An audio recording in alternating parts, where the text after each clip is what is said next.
Now, Mercedes is a client of ours. I read an article by the global head, which is floating in the net, which said, going into the future, our competitors will not be automobile manufacturers, they will be the Amazons and the Googles. They are our competitors.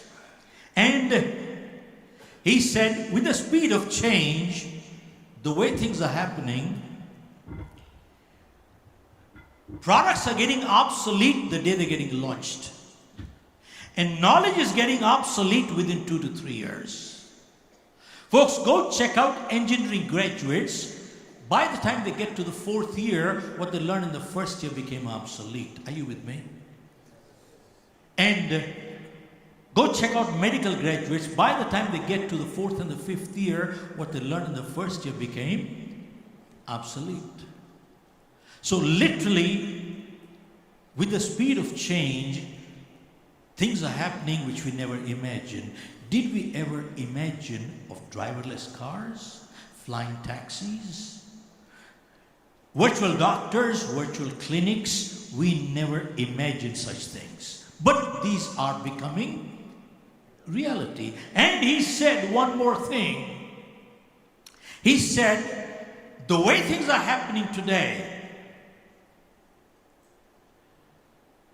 probably within 10 years, globally, almost 50% of jobs will be lost to automation, robotics, elimination, something 50%. And that's a huge, huge number.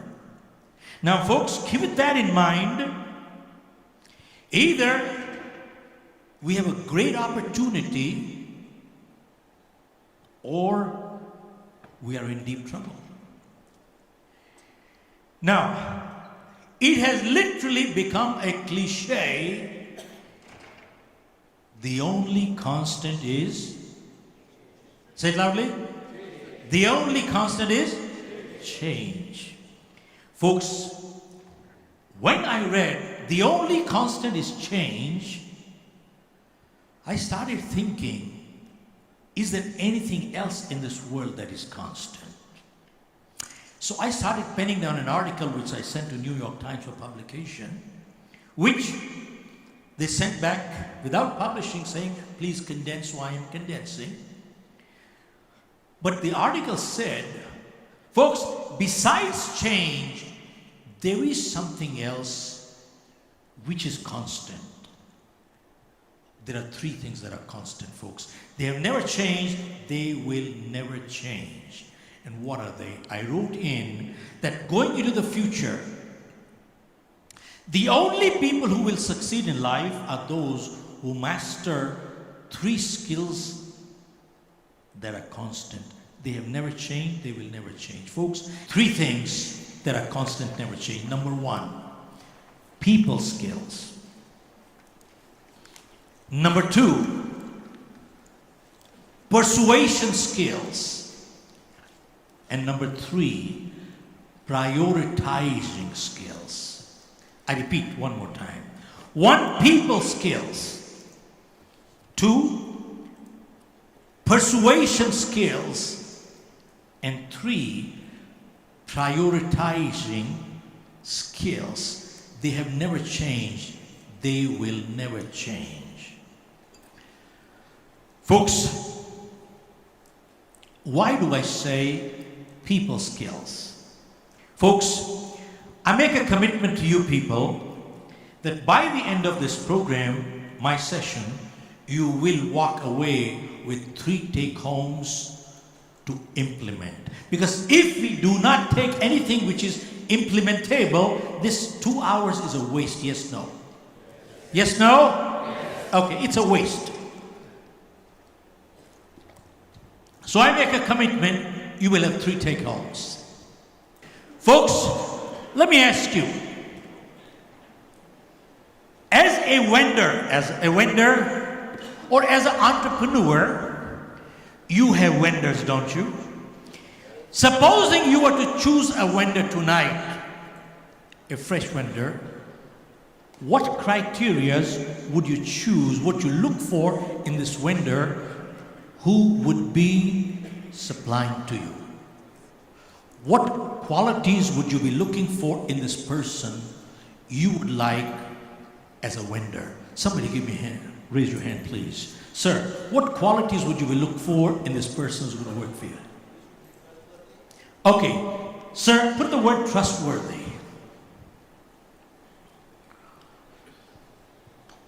Trustworthy. Folks,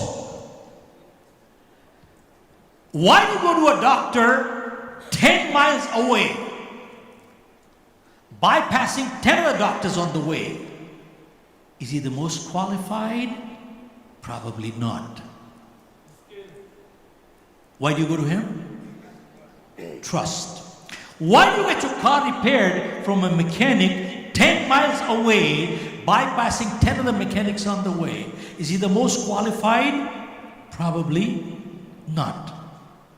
But something says I am dealing with the right person. And what is that something? It is the trust factor. Are you with me? It is the trust factor. And jewelry is a high ticket item. Folks, when people deal with us, if dealing with us risk is high and the trust is low, I don't care what price you offer, no sale. But when dealing with us, if the trust is high and the risk is low, sale, sale. You keep moving and go on. So there is an inverse relationship to risk and trust and sale. True? Are you with me? Risk, trust, and sale. Folks, you ask people, what is the greatest thing in the world? You ask even TV evangelists, what is the greatest thing in the world?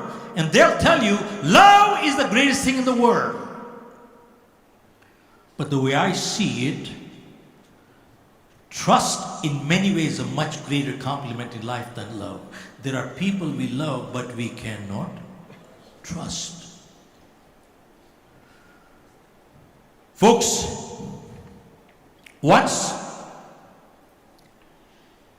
a teacher gave a student a box. Inside the box there was something moving, and he told this boy, son, take this box, give it to your father. You don't open it, let him open it. But as this kid was going home, passing through a forest, this thing kept moving inside. He became inquisitive. It was forest all around. He wanted to check what was inside, but immediately it occurred, teacher said, son, you don't open it, let your father open it. Then he started rationalizing, there's nobody here. And if I do open, how will my teacher ever find out? So he opened the lid. Inside the box, there was a mouse and jumped and ran away. Now he couldn't get the mouse back. So he closed the lid, went back home, and gave the box to the father and said, Dad, my teacher gave this box to give it to you. Now inside the box, there was a mouse. And mouse, of course, ran away. Now, Dad, I want to ask you one question. What kind of a teacher is this who has nothing better to do but send mouses to parents? And besides, what kind of a school is this who hires teachers who send mouses to parents? And Dad, I want to ask you, what kind of a father are you? Who has nothing better to do but put me to school where they hire teachers who send mouses to parents. Dad, we haven't lost anything. It was only a mouse. Father said, son, you have lost the message. You have lost your teacher's trust in you forever. You have lost your teacher's trust in you forever. It was a test. You didn't understand what was going on. Folks, so you want somebody to be a vendor who is trustworthy. Now, folks, I learned one thing. We take on a vendor. Somebody sets an appointment with us and they don't show up on time. And they don't even have the courtesy to call and say, I'm sorry, I'm running late. I have a question mark from day one. Are you with me? Running late is not the end of the world. It can happen to anybody. But if they don't even have the courtesy to call and say, I'm sorry, I'm running late. Folks, tell me, what is likelihood of this person being a good vendor? Are you with me? Hello? You put a question mark on that person right on the spot. At least I would. So it all comes back to trust factor. So number one is you need somebody who's trustworthy. What other criteria would you have? Somebody else? Sir. Okay, somebody who is consistent, sir. Somebody who is consistent. Consistency brings dependability. It brings reliability. It brings predictability. And predictability brings trust. Are you with me? This person is predictable. I can trust them. They are consistent. Okay, so you need somebody who's consistent.